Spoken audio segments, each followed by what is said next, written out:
everyone, and welcome back to Transition Awareness Breathing Podcast. It's me, Eartha. Thank you for joining me and taking time out of your busy day to just take some time for yourself and allowing me to guide you in a mindfulness practice. I encourage you right now, if you're in a safe spot, to just get in a comfortable position and become aware of your surroundings. And so how do you become aware of your surroundings? You know, it's always said when we start a mindfulness practice. So I'd like to kind of walk you through that, if you don't mind. I think one of the things that I do is, the first thing I do is, not only if I'm in a comfortable position and that I feel in a safe spot, I use my five senses to help guide me into my awareness. My sense of hearing. So I'm at the park right now, early in the morning, and the birds are awake. Some of them are far, I can hear from a distance, and some of the birds chirping are close, and so that helps me with my awareness as far as hearing. My sense of smell, it smells so fresh and earthy, maybe I could say earthy. We had a really great rain last night. So let me see if I can turn my camera around, and I want to show you, the smell is really fresh, but also the greenery is so beautiful. Let me see if I can turn my camera around. Okay, so this is what I'm looking at. And you can see the foliage is beautiful, different greens, not too many blossoms yet, but let's see what we have instead of focusing on what we don't have or what's not here yet. I like to focus on what's here right now. And so I'm noticing a lot of different shades of green. I'm noticing a lot of different textures.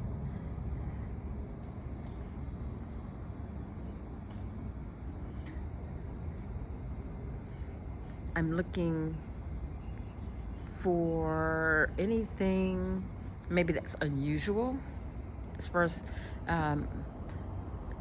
looking. And I don't know about you, but I'm also into like amateur photography, so I also look for frames of possible pictures that I could add to my collection. I like that one right there. Oh, and there's a bit of a wildlife there, a bird. So that's one thing that I do, is for my sense of sight, smell, hearing. As far as sense of taste, I'm not going to put anything in my mouth here. But sometimes I might smell something fragrance. Not right now. I don't, like I said, I want to stay away from concentrating on what I don't smell or not aware of. But just to share, sometimes there are fragrances or aromas that might be around, like smells of lavender or a citrus smell.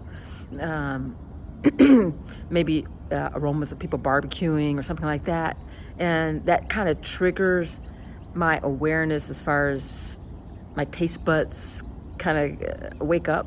But if I'm just out and about, like here at the park, my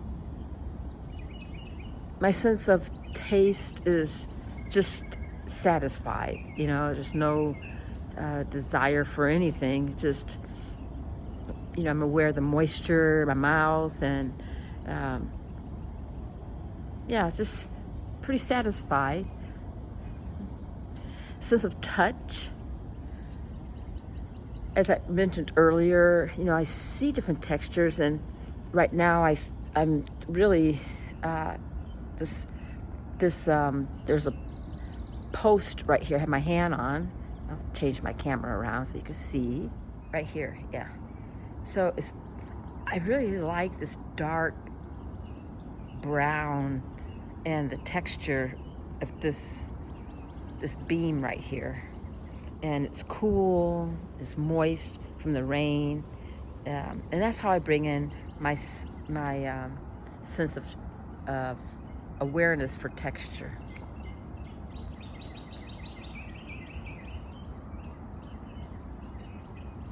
And then maybe, it's not one of the five senses, but a sense of breath, an awareness of my sense of peace or not peace. I kind of tap into that. And this is when I start to bring my awareness to my breath. As I kind of look around, if there's any distracting thoughts,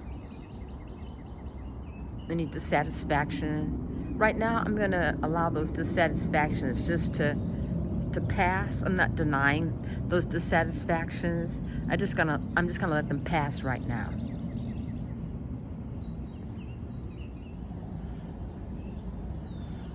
And so that's just an example of how I bring myself into an awareness. When I'm working with Copilot and AI projects, there's such, for me, an excitement and a curiosity that I notice when I'm working with the Copilot. And so I find that my focus is very sharp, and even I think my muscles are a little tense or tight. And so I think it's really valuable to come away from that environment and relax and be aware of just the natural surroundings. And I think that's something that we have to be aware of when we're working with AI technology, and the importance of really tapping into the reality of now. And the reality is not a perception of reality I'm speaking about. I'm speaking about the now reality, that I'm here at the park right now. The birds are chirping right now. The temperature is very pleasant right now. If I did a survey, maybe I could ask, a couple people, is it morning? Yes, it's right now. Is it birds chirping? Yes, it's right now. So it's not a perception of reality, it is reality right now. And I think that's very important for our mental health and our mindfulness awareness, to tap into the right now without judgment, without excuses, without focusing on what's not here, or focusing on things that may be a barrier. Just let those pass, just for a second, just right now. So I hope you enjoyed this short little practice before we continue our discussion with Copilot. And we're going to explore some more feelings or perception of feelings from the AI world, or how those are described in relation to the happiness score we were talking about last time.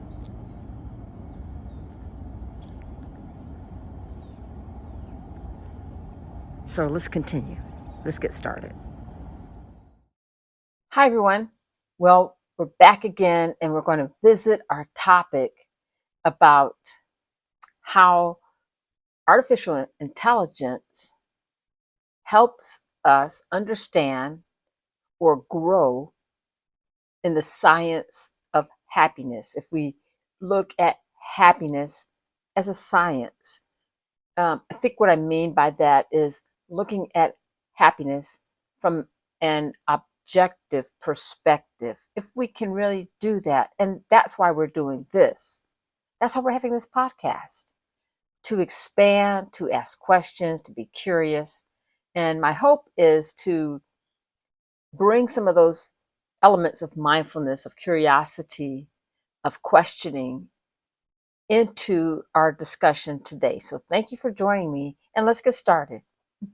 So we're back with Copilot. If you remember from our last time together, we were talking about rewiring for joy, gratitude, artificial intelligence, and the science of happiness. And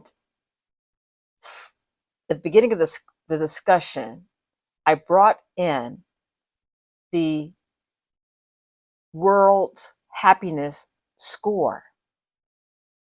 In the 2025 World Happiness Report, the United States fell out of the top 20 countries, being perceived as one of the happiest countries to live in. However, in the 2024 Global Finance Report, the United States is ranked in the top 10% of the wealthiest countries of the world. My question is, does wealth equal happiness? And what sense of awareness are us, really measuring our happiness? Is the World Happiness Score really reflecting the true measurements, elements of what people are perceiving as happy? Is wealth a measurement of happiness? These are just questions. And so during our time together, as we explore and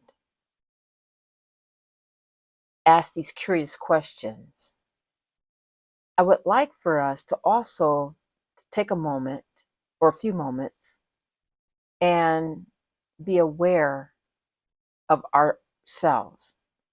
So when we're talking about awareness, let's look at exactly what that means. It's more than looking in our environment. Our environment plays a huge role in our awareness.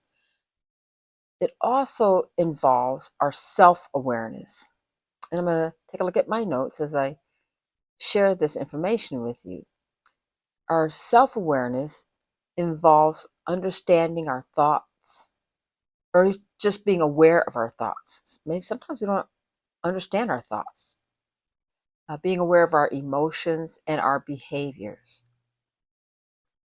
And to be aware of our actions in relation to our thoughts and our behaviors.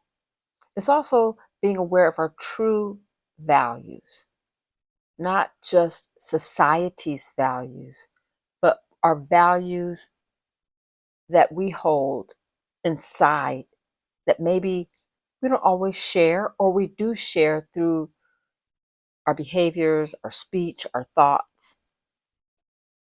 How we manage stress. When people are stressed, it's often revealed. A lot of times people will say you can really see how true a person is when they're stressed. And if the person has a second language, many times I have found in nursing, when people are stressed or in pain, they usually revert back to their native or their primary language. And I think that is true with behavior. However, we have to recognize that that is learned. And so what is learned is practiced. And so the self-awareness part, when we dealing with stress,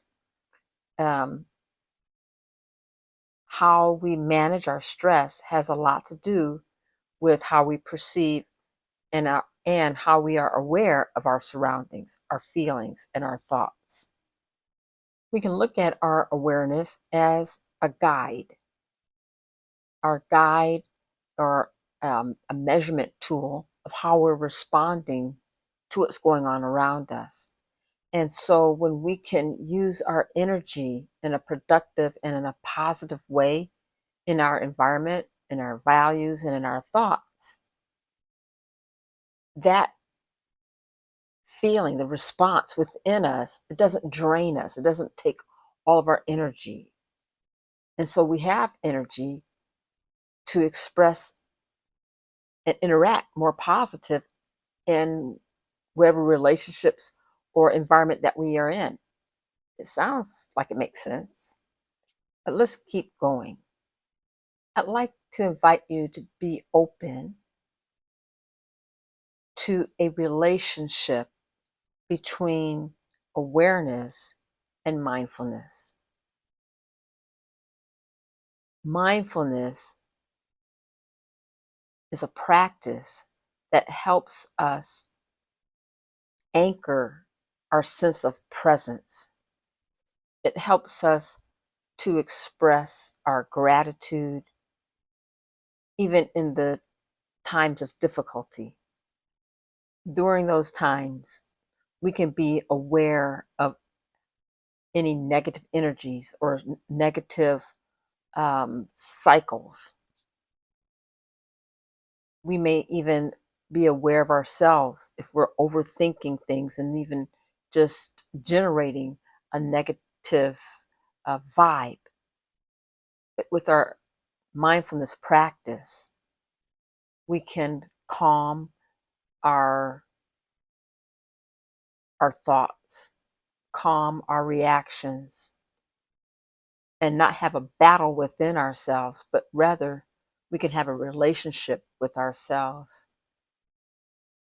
And maybe on the outside we seem like really calm, but on the inside we're working at bringing peace inside of us with the awareness, and that decreases the stress.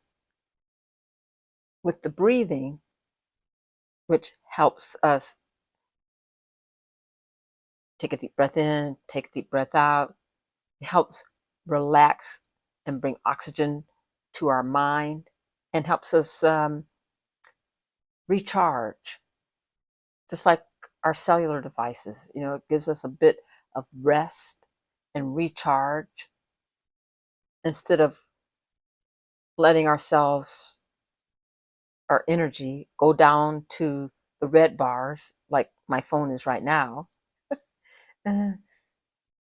But if we allow ourselves to recharge during the day a little bit, maybe 5 minutes, 2 minutes, and give our mind a chance to regenerate, we can be aware of that.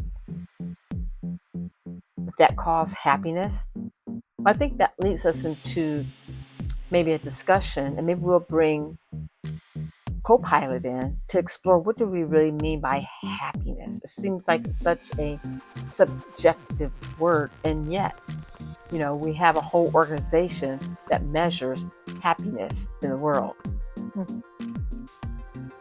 Let's continue. Wow, we have covered a lot during our time together, so I think rather than bringing co-pilot in right now, join me next time, and I will have co-pilot back as our guest, and we're going to explore, almost like dissect, exactly what is this happiness. Is it objective? Is it subjective? Is it both? Come back and let's be curious, ask questions, and talk to co-pilot. Well, thank you for joining me. I hope this is meaningful for you, or you've learned at least one thing from our time together. And I look forward to talking to you again next time. Have a great day.